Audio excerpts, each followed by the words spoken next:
Good evening and welcome to our Holy Thursday service and Good Friday service this year. Today is one of the gray areas of the Christian year, a day when the lights are dimmed and the sky feels overcast, even if it isn't. We resist the gray areas, prefer to see everything in black and white. Look for cloudless, sunny skies. Try not to read between the lines. Throw in a bright color or two to try and enliven the scene. In the gray light of early morning after a night in the high court in denial by one of his own circle, Jesus found himself at the gates of a reluctant Pilate, who promptly tried to hand him back to the Jews. And though the sun rose that morning, the whole world turned gray for one who found himself without friend or helper. Faced with drinking a cup he prayed would be turned away from him, knowing that life was about to be drained out of him. We are invited to keep company with Jesus through this gray day, to be witnesses to his suffering, to keep silence before his cry of dereliction. In our imaginations, let us trudge through Jerusalem until we come to the place of the cross, and then let us not turn our faces away. In this gray day lie all the sorrows and failings of a humanity that strives for high success, yet comes up against human limitations and falls to the ground in despair.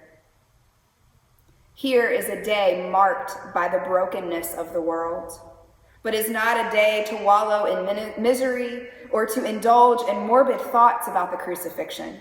It is simply a somber, dignified day when we remember how it was for Jesus and find at the foot of the cross a place to lay down ours and the world's sorrow.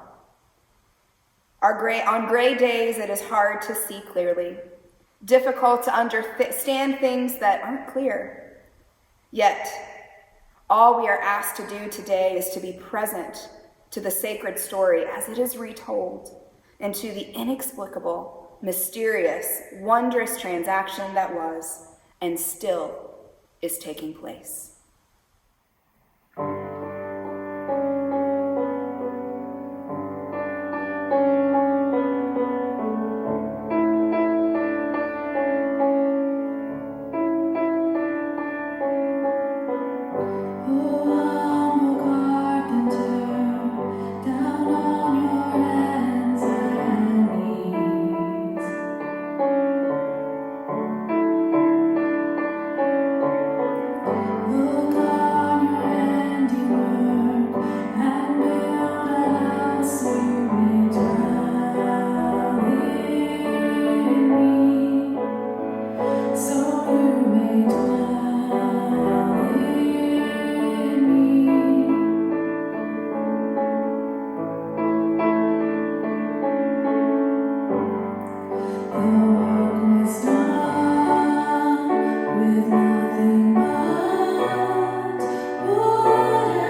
Our Old Testament reading comes from Exodus chapter 12.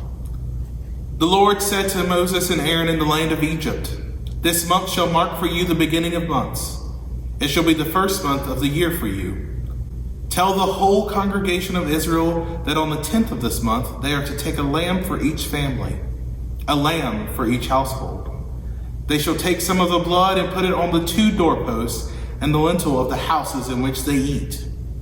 They shall eat the lamb that same night. They shall eat it roasted over the fire with unleavened bread and bitter herbs. This is how you shall eat it: your loins girded, your sandals on your feet, and your staff in your hand. And you shall eat it hurriedly. It is the Passover of the Lord. For I will pass through the land of Egypt that night, and I will strike down every firstborn in the land of Egypt, both human beings and animals. On all the gods of Egypt I will execute judgments. I am the Lord. The blood shall be a sign for you on the houses where you live. When I see the blood, I will pass over you, and no plague shall destroy you when I strike the land of Egypt. This day shall be a day of remembrance for you. You shall celebrate it as a festival to the Lord. Throughout your generations you shall observe it as a perpetual ordinance." Our New Testament reading comes from Matthew chapter 26. On the first day of the days of unleavened bread, the disciples came to Jesus and said, "Where do you want us to prepare your Passover meal?" He said, "Enter the city. Go up to a certain man and say, 'The teacher says, my time is near. I and my disciples plan to celebrate the Passover meal at your house.'" The disciples followed Jesus' instructions to the letter and prepared the Passover meal. After sunset, he and the 12 were sitting around the table. During the meal, he said, "I have something hard but important to say to you. One of you is going to hand me over to the conspirators." They were stunned and then began to ask, one after another, "It isn't me, is it, Master?" Jesus answered, "The one who hands me over is someone I eat with daily, one who passes me food at the table. In one sense, the Son of Man is entering into a way of treachery, while marked by the Scriptures. No surprises here. In another sense, that man who turned him in turns traitor to the Son of Man. Better never to have been born than do this." Then Judas, already turned traitor, said, "It isn't me, is it, Rabbi?" Jesus said, "Don't play games with me, Judas." During the meal, Jesus took and blessed the bread, broke it, and gave it to his disciples. "Take, eat. This is my body." Taking the cup and thanking God, he gave to them. "Drink this, all of you. This is my blood, God's new covenant poured over for many people for the forgiveness of our sins. I'll not be drinking wine from this cup again until that new day when I'll drink with you in the kingdom of my Father." They sang a hymn and went directly to Mount of Olives. Let us pray. May the words of my mouth and the meditations of all of our hearts be acceptable in thy sight, O Lord, our rock and our Redeemer. Amen. I must admit, I feel a little like the Israelites on that first Passover night. Not the one that we remember with Jesus, but the one long before that in Egypt. We live in a time filled with confusion, chaos, and multiple unknowns. The daily course of life is changing, and we are locked, stuck in one place, and things are not proceeding as life normally would. And yet, Holy Thursday and Good Friday still come. We enter now the hard days that face head-on the daunting power of death and announce God's greater power of life. I was a kid the first time I participated in a traditional Seder, the Passover meal. And the meal begins with a blessing and preparation and breaking of the matzah bread. And then it is time to retell the Passover story. And it is the voice of a child, and all those years ago it was my voice that asked the question, Ma nishtana? Why is this night different from all other nights? Why is it that this year, Holy Thursday and Good Friday are different from all the other nights? There are strong connections between that first Passover meal when the children of Israel prepared to leave Egypt and where we are this night. Moses told the people to stay in their homes. They locked their doors and protected themselves from the threat of death that swirled around them. They ate in small groups, unsure about their future but hoping for the best. They did not know how long it would last. For them, this first Passover experience was just another plague like all the ones that had come before, and this defines us this night as well. Yet why is tonight different from all the other nights? When the children of Israel prepared to leave Egypt, they were preparing to leave slavery and walk into freedom. They sat in their houses that night, breath bated as God passed over them, sparing their houses from destruction.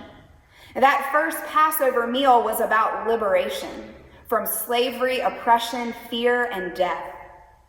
On this night, we remember that we too are slaves to our own fears, habits, cynicism, prejudices, and doubts. We have our own self-appointed pharaohs we seek freedom from. Under a stay-at-home order, we do not feel free. We don't feel free when we go to the store and they tell us when to enter and where to stand. We don't feel free when our leaders dictate how we should work. We don't feel free when we wash or sanitize our hands and bleach our homes as we fight an invisible enemy. Yet at that first Passover, the gift of freedom was given to us. If leaving Egypt meant anything then, and it means anything now, it means leaving the limitations we find ourselves in at any given moment and still having a deep sense of connection to freedom, to one another, and to who we are. No one can take away our identity. No quarantine or social distancing can take that from us. And yet, why is tonight different from all the other nights?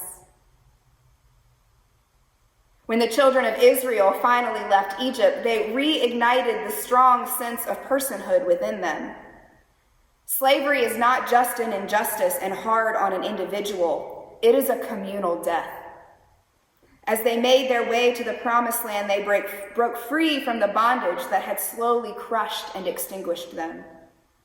With every step, they triumphed over injustice, and their 430-year shared experience defined them as a people.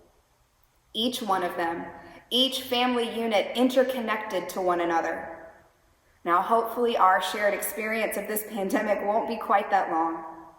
But as we remember the events of Holy Thursday, Jesus washing the feet of his disciples, and the Last Supper, and then Good Friday, Jesus' death on a cross, our interconnectedness this year seems stronger than ever.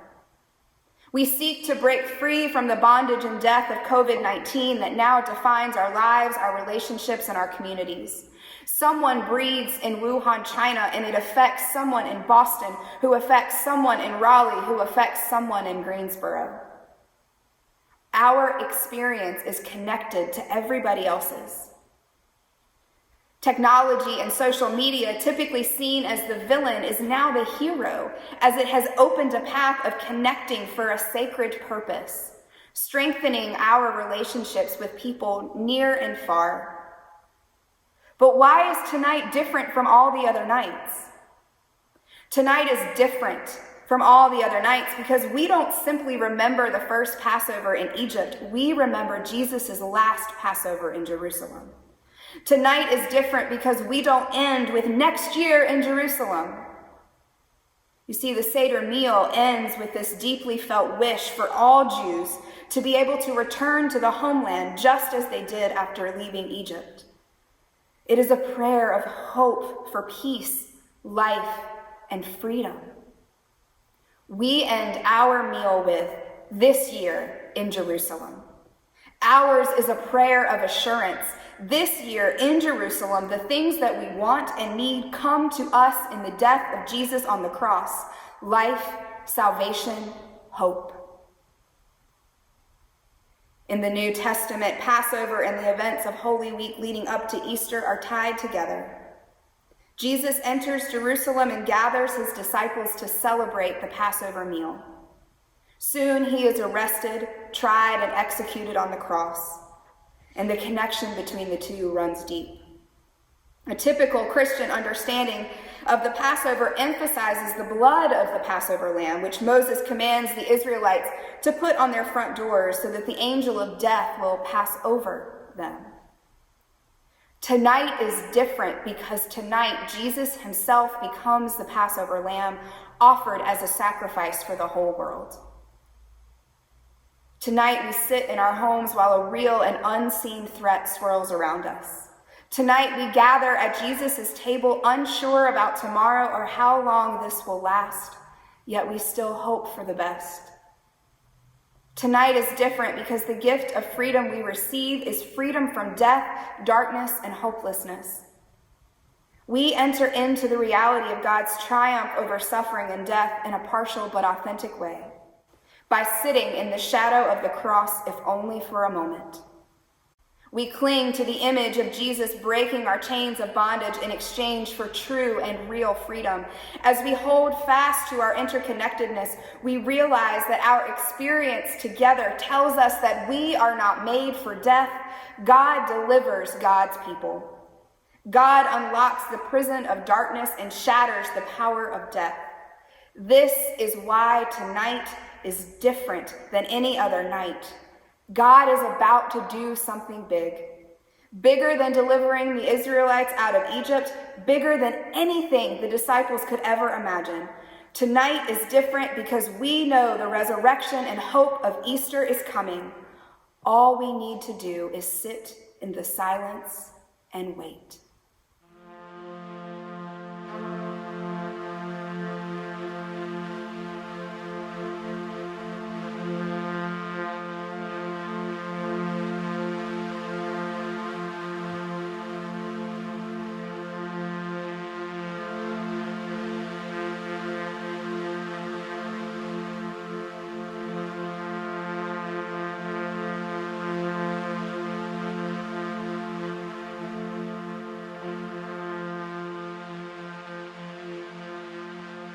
Were you there when they crucified my Lord? Were you there when they crucified my Lord?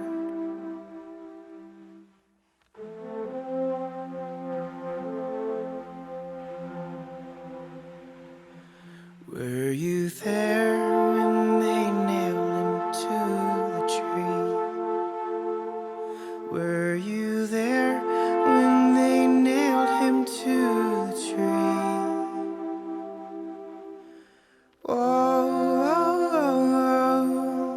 Sometimes it causes me to tremble.